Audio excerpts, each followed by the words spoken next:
Good morning. ये class 9th के लिए लेक्चर रिकॉर्ड कर रहे हैं, ठीक है। क्लास 9th में इससे पहले वाले दिन में क्या पढ़ाया था? शोर भी आया बहुत है आज। क्लास 9th में इससे पहले वाले दिन में मैंने पढ़ाया था आपको variation in the value of G. G के वैल्यू में वेरिएशन जो होता था उसके बारे में बताया था, ठीक है। आज अपन क्या करेंगे, आज अपन देखेंगे इस चैप्टर का लास्ट टॉपिक, ठीक है। थोड़ा बहुत मैं आपको बताऊंगा सैटेलाइट्स के बारे में। ऐसे सैटेलाइट्स अपने सिलेबस में नहीं है, लेकिन फिर भी मैं आपको थोड़ा बहुत सैटेलाइट्स के बारे में बता दूंगा। ये शेयर स्क्रीन हो जा।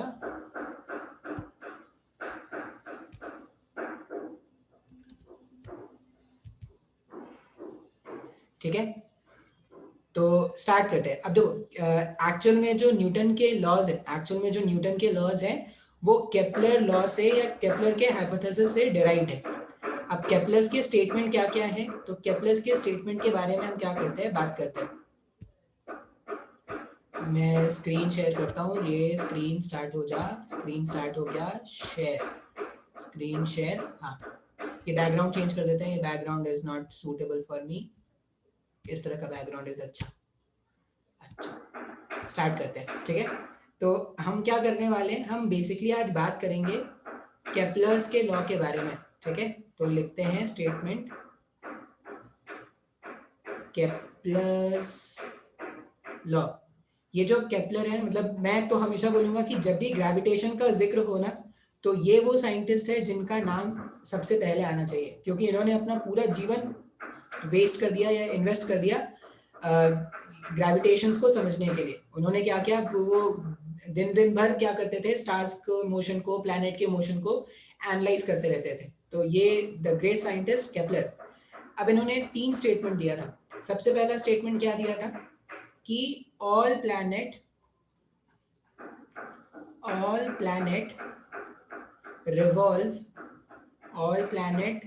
revolve around the sun,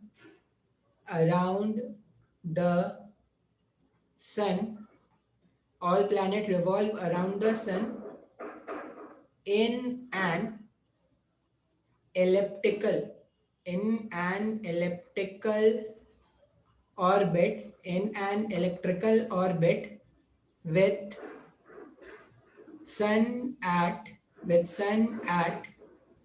one of its focus. अब ये एलिप्स क्या होता है, एलिप्स क्या होता है, तो सर्कल कुछ ऐसा होता है क्या, इस तरह से हम बनाते हैं, वो क्या होता है, सर्कल का मतलब सेंटर से यहाँ चले जाओ, सेंटर से यहाँ चले जाओ, सेंटर से यहाँ चले जाओ, सेंटर से यहाँ चले जाओ। सेंटर से कहीं भी चले जाओगे तो आपको क्या मिलेगा, जो सेपरेशन मिलेगा वो सेम मिलेगा, जिसको हम क्या बोलते हैं, रेडियस ऑफ द सर्कल। तो ये सर्कल का डेफिनेशन होता है कि सेंटर और सर्कमफेरेंस का जो सेपरेशन है या जो डिस्टेंस है वो हर पॉइंट के लिए सेम है। मान लो ये जो सर्कल था, इसको मैंने क्या कर दिया, चपटा कर दिया, इसको मैंने चपटा कर दिया इस तरह से, ठीक है। ये जो सर्कल था, सर्कल को मैंने इस तरह से चपटा कर दिया। अगर मैंने सर्कल को इस तरह से चपटा कर दिया, तो जो सर्कल का सेंटर पहले यहाँ पे था, अब वो क्या हो जाएगा, एक्चुअल में सर्कल को चपटा, ये सर्कल था, सर्कल को ऐसे मार के चपटा कर दिया। अब सर्कल को मार के चपटा करने से सर्कल क्या होता है, इलिप्स में कन्वर्ट हो जाता है। ये जो सर्कल है वो इलिप्स में कन्वर्ट, मतलब ऐसा समझ लो, चपटा सर्कल को ही हम क्या बोल रहे हैं, इलिप्स बोल रहे हैं। अब ये जो इलिप्स है ना, इलिप्स में 2 फोकस होते हैं, ठीक है। इलिप्स में 2 पॉइंट्स होते हैं। अब उन ऐसा एग्जैक्टली फोकस क्या होता है नहीं बता पाऊंगा, बस इतना समझ लो कि इलिप्स में 2 फोकस होते हैं, 2 पॉइंट्स होते हैं। ये होता है फोकस F1 और ये होगा फोकस F2। अब कोई भी प्लैनेट जो है ना, कोई भी प्लैनेट जो है वो क्या कर रहा है, इस एलिप्टिकल पाथ में इस तरह से मूव कर रहा है। मान लो अर्थ, हमारा जो प्लैनेट है वो सन के अबाउट मूव कर रहा है, और सन क्या होता है, सन या तो इस वाले फोकस पर होगा या सन जो है वो इस वाले फोकस पर होगा, मतलब दोनों में से किसी फोकस पर हो सकता है। और ये अर्थ जो है वो इस तरह से क्या कर रहा है, ऐसे चक्कर लगा रहा है। अब तुमने ना थोड़ा बहुत ये सुना होगा, एक वर्ड सुना होगा, एपोजी पेरिजी। अब कहाँ सुना है सर, तो तुम गए होगे मूवी देखने, मंगलयान या मंगल मिशन, अक्षय की एक मूवी आई थी ना जिसमें वो मंगलयानी थी शायद, मंगल मिशन या मंगलयान ऐसा था। तो जब भी जैसे अब अगर देखोगे तो मान लो मैं बोलूँ ये मेरा फोकस है, अगर ये फोकस है तो जब सन और अर्थ के बीच का सेपरेशन, जब सन और अर्थ के बीच का सेपरेशन मैक्सिमम होता है ना, जैसे देखो यहाँ पर सन है और ये अर्थ है और इनके बीच का जो सेपरेशन है वो मैक्सिमम है, इस पोजीशन को क्या बोलते हैं? एपोजी। ठीक है, इस पोजीशन को क्या बोलेंगे? एपोजी। तुम चाहो तो लिखो, नहीं चाहो तो जाने भी दे सकते हो, कोई प्रॉब्लम नहीं है। और जब ये सन जो है, अर्थ जो है वो सन से सबसे पास होता है, जैसे इस वाले पॉइंट पर जो अर्थ है वो सबसे पास में है, जब ये सबसे पास में है इसको क्या बोलते हैं? पेरिजी। तो तुमने अगर देखा होगा वो जो मंगलयान मिशन वाला जो मूवी थी, अब अगर टीवी में कभी वो दे तो ध्यान से देखना, उन्होंने एपोजी और पेरिजी वर्ड का यूज किया है। उन्होंने ये बोला था कि जब वो पेरिजी में होगा तो इंजन ऑन करेंगे, फिर वो एपोजी में खुद चला जाएगा, कंजर्वेशन ऑफ मोमेंटम के कारण, सॉरी कंजर्वेशन ऑफ, ऐसा बोल दो उसको कि इनर्शिया के कारण एक बार तुमने स्टार्ट, उन्होंने क्या बोला था, मतलब अगर मैं थोड़ा आपको शॉर्ट फॉर्म में बताऊं तो उन्होंने ऐसा बोला कि अगर मैं इसको कंटिन्यूअसली इधर घुमाता रहूंगा, ऐसे अगर कंटिन्यूअसली इसको ऐसा घुमाता रहूंगा तो बहुत ज्यादा इंजन या फ्यूल की रिक्वायरमेंट होगी। तो उन्होंने ऐसा कुछ बोला ना कि जब वो पेरिजी में होगा तब क्या करेंगे, इंजन को ऑन करेंगे, और जैसे ही इंजन को ऑन किया तो इसका स्पीड बढ़ गया, तो अब ये क्या कर सकता है? ज्यादा बड़ा सर्कल में घूम सकता है। फिर से जैसे ही पेरिजी में आएगा फिर से स्पीड बढ़ा देंगे, फिर से इंजन ऑन कर देंगे, फिर से इंजन बढ़ गया तो फिर से ज्यादा बड़े रेडियस में घूम सकता है। तो जैसे जैसे बड़ा रेडियस में घूमता जाएगा तो फाइनली क्या होता? मून तक पहुंच जाता। तो इस तरह का कंसेप्ट उन्होंने यूज किया था। थोड़ा मुश्किल है, थोड़ा टेक्निकल लैंग्वेजेस यूज होते हैं तो पूरा अच्छे से तो समझ में नहीं आएगा, लेकिन दो वर्ड्स आप याद रख सकते हो, एपोजी और पेरिजी। जब सन से अर्थ की दूरी जब मिनिमम है उसको बोलते हैं पेरिजी, और जब सन और अर्थ की दूरी सबसे ज्यादा है उसको क्या बोलते हैं? एपोजी। अच्छा, ये बस मैंने थोड़ा एक्स्ट्रा नॉलेज के लिए बता दिया कि अगली बार अगर आप मंगलयान मिशन देखो तो वो पूरी कैसे तलते हैं बस वो मत देखो, ठीक है? पूरी तलने वाला जो साइंस उसने बताया तो वो भी समझो। वो क्या करते थे? इंजन को कुछ टाइम के लिए ऑन करते थे, स्पीड बढ़ जाता था, वो खुद ब खुद बड़ा सर्कल घूम जाता था, ठीक है? तो all planet revolve around the sun in an elliptical orbit with sun at one of its focus। ठीक है, ये पहला पॉइंट है। दूसरा पॉइंट आपको क्या याद रखना है? Time period of revolution, time period of revolution of any planet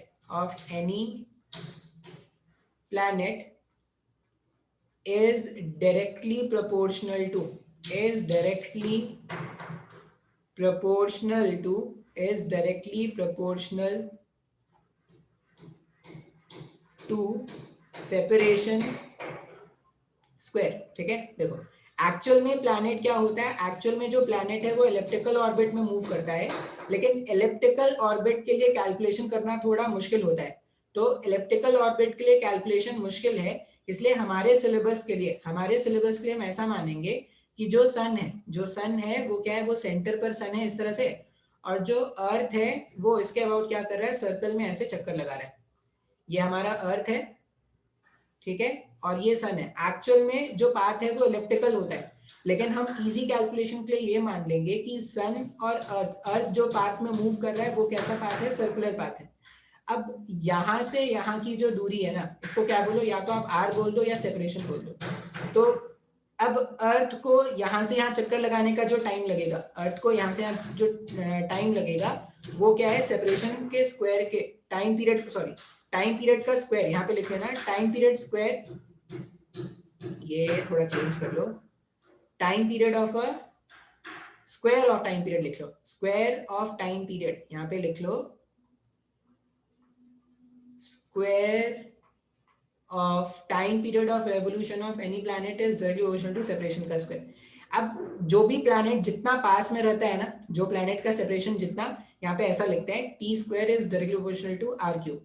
इसका मतलब जो भी प्लैनेट जितना पास है उसका रेवोल्यूशन टाइम उतना ही क्या होगा? कम होगा। तो सबसे ज्यादा अगर मैं बोलूँ सबसे ज्यादा सेपरेशन में कौन है? वो जो सैटर्न है, प्लूटो है, ये सब क्या है? बहुत ज्यादा दूर दूर है। अब ये सब बहुत ज्यादा दूर दूर हैं तो इनका रेवोल्यूशन का टाइम क्या है? बहुत ज्यादा है, ठीक है? ये हमारे पास सेकंड पॉइंट था। ये सारे पॉइंट्स आपको याद रखने हैं। थर्ड पॉइंट क्या है? थर्ड पॉइंट होता है एरिया स्वेप्ट, थर्ड पॉइंट है area swept by the line joining, bye the line joining, by the line joining the planet, line joining the planet and the sun, and the sun sweeps, sun sweeps equal area, equal area in equal interval of time, ठीक है। Area swept by the line joining the planet and the sun sweeps equal area and equal interval of time. इसका क्या मतलब है, देखो हमने जो second वाला पॉइंट लिखा था ना कि टाइम पीरियड का जो स्क्वायर है वो रेडियस के क्यूब के डायरेक्टली प्रोपोर्शनल है, वो सेकंड वाले पॉइंट के लिए कुछ कैलकुलेशन होता है, वहीं से न्यूटन ने फॉर्मूला डिराइव किया था, प्लैनेटरी अट्रैक्शन वाला जो फॉर्मूला है। केप्लर्स का जो थर्ड लॉ है वो फिर से एलिप्टिकल पाथ के लिए है, केप्लर्स का जो थर्ड लॉ है वो फिर से एलिप्टिकल पाथ के लिए है। उसने क्या बोला कि सिंस ये जो प्लैनेट का मोशन है, सिंस ये जो प्लैनेट का मोशन है वो एलिप्टिकल है, तो किसी भी टाइम इंटरवल, मान लो मैंने बोला कि मैंने प्लैनेट को 10 सेकंड चलने दिया, अब प्लैनेट और सन को ज्वाइन करने वाला ये जो लाइन है वो क्या करेगा, नेक्स्ट टाइम में प्लैनेट घूम के यहाँ कहीं पे आ गया होगा, मान लो किसी 10 सेकंड पे मैंने चलने दिया तो प्लैनेट घूम के यहाँ पे आ गया। अब ये जो लाइन है ना ए से B, line joining planet and sun, ये जो ए बी लाइन है उसने कुछ एरिया स्वीप किया क्या। अच्छा, अब अगर तुम 10 सेकंड यहाँ पर चलने दोगे ना, मान लो प्लैनेट यहाँ कहीं पर है और तुमने फिर से इसको 10 सेकंड चलने दिया, तो इस बार फिर से जो वो एरिया कवर करेगा ना, जैसे ये जो एरिया है मान लो A1 का और ये जो एरिया है मान लो A2, तो जो जो थर्ड स्टेटमेंट है उसके हिसाब से क्या होगा, किसी भी इक्वल इंटरवल ऑफ टाइम पर जो line A B area sweep करता है, जो लाइन ए बी, लाइन का ए बी का मतलब है line joining the planet and the sun, जो एरिया स्वीप करता है वो हमेशा क्या होता है, सेम होता है। तो केपलर ने ये 3 लॉज बताए थे। केपलर का पहला लॉ था कि सारे के सारे, केपलर से पहले तक सब ऐसा समझते थे कि सन जो है, उससे पहले तो ऐसा समझते थे कि जो हमारा अर्थ है वो स्टेशनरी और सन घूम रहा है।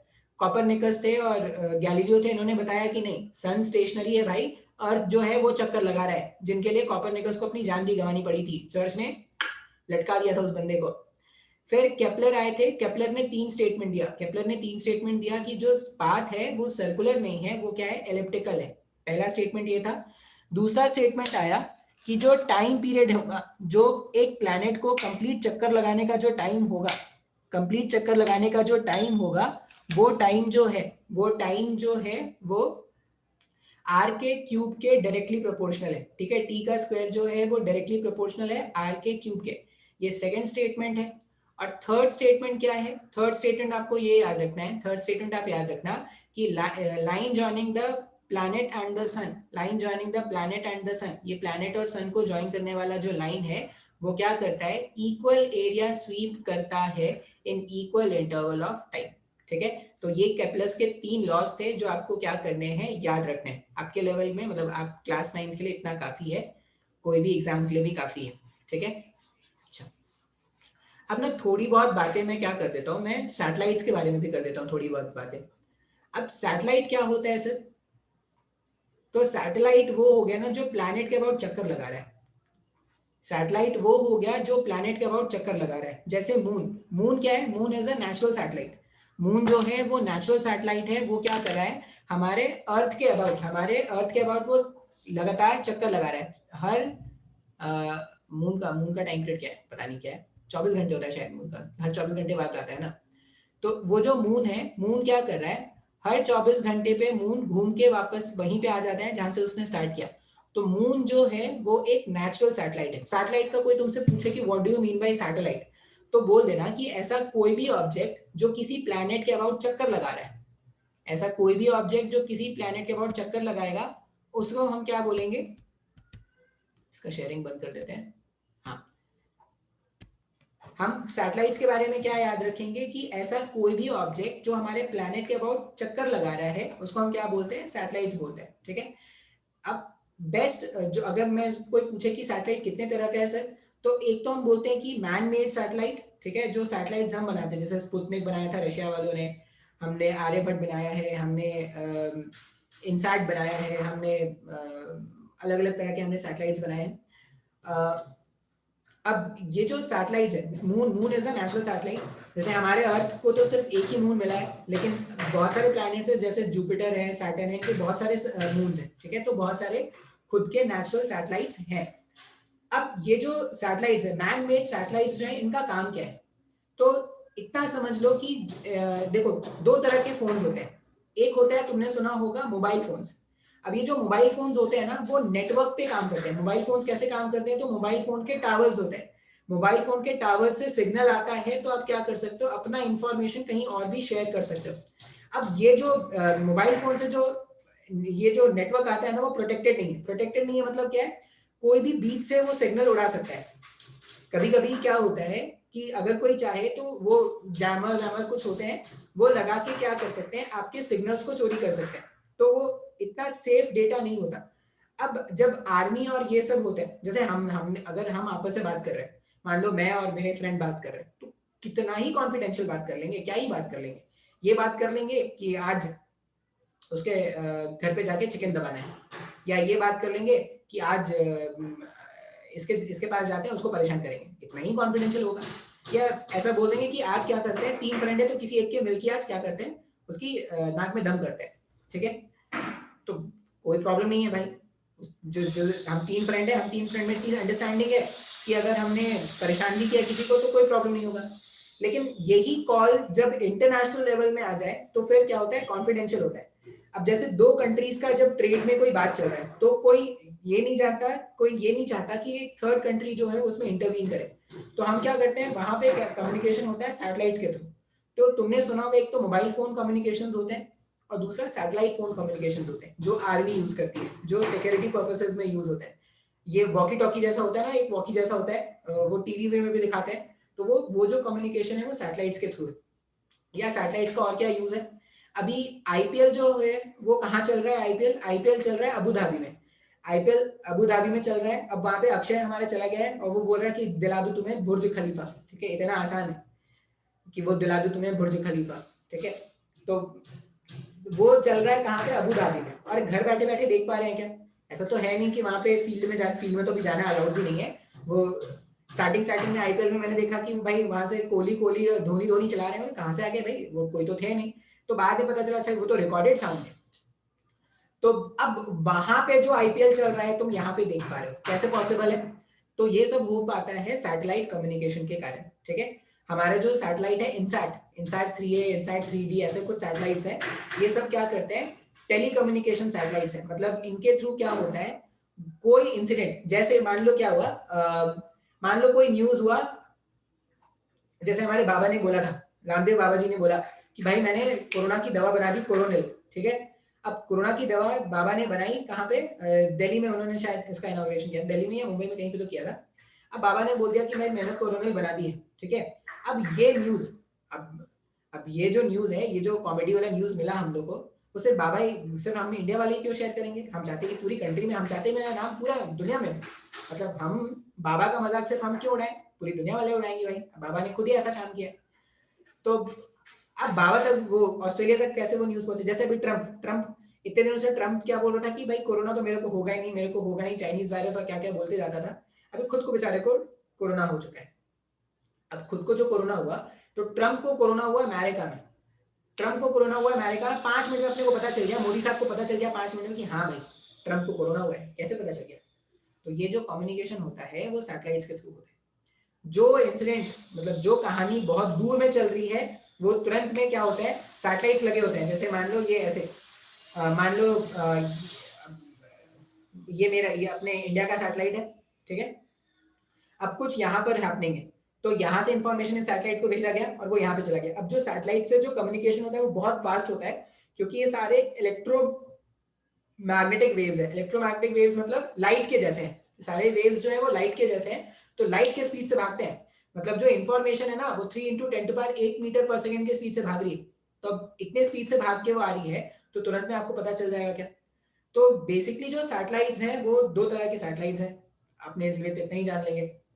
अच्छा, अब वो जो मैन मेड सैटेलाइट्स है ना, उनमें भी कुछ टाइप होता है। उनमें एक टाइप होता है जियो स्टेशनरी सैटेलाइट्स, मतलब वो जो टेलीकास्ट वाले सैटेलाइट्स होते हैं ना, इनसैट और ये सब, वो जियो स्टेशनरी सैटेलाइट्स हैं। अब जियो स्टेशनरी सैटेलाइट्स का मतलब क्या है? मान लो मैं बोलूँ ये मेरा अर्थ है, ठीक है, और एक सैटेलाइट यहाँ पर है, एक सैटेलाइट यहाँ पर है। अब अर्थ का जो रोटेशन स्पीड है, मतलब अर्थ स्टेशनरी नहीं, अर्थ ऐसे घूम रहा है ना, अब जिस रेट से अर्थ घूम रहा है, अगर उसी रेट से प्लैनेट भी घूमे, मतलब अर्थ का टाइम पीरियड और इस प्लैनेट का टाइम पीरियड अगर सेम हो जाए, तो इस तरह के सैटेलाइट्स को हम क्या बोलते हैं? जियो स्टेशनरी सैटेलाइट्स। अब जितने भी वो टेलीकम्युनिकेशन वाले सैटेलाइट्स होते हैं वो जियो स्टेशनरी सैटेलाइट्स हैं, उनके थ्रू ही हमें क्या मिलता है? वो कम्युनिकेशन मिलता है। एक मूवी आई थी पोखरन पे बेस्ड, जो मूवी थी, क्या तो मूवी का नाम था, वो जो हमने जॉन जॉन अब्राहम की जो मूवी थी, जिसमें हमने क्या किया था, वो न्यूक्लियर टेस्ट हमने किया था, ठीक है।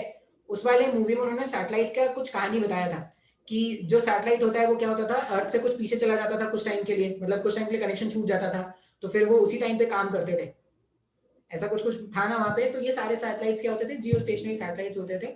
उनके दम से ही या उनके मदद से ही हम क्या कर सकते हैं? कम्युनिकेशन कर सकते हैं, ठीक है। इतना ही रहने देते हैं, इससे ज्यादा बहुत बड़ी बहुत वास्ट है ग्रेविटेशन।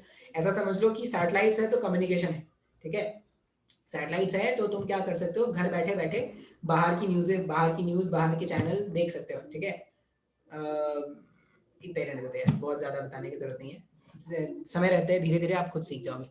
चलो बाय।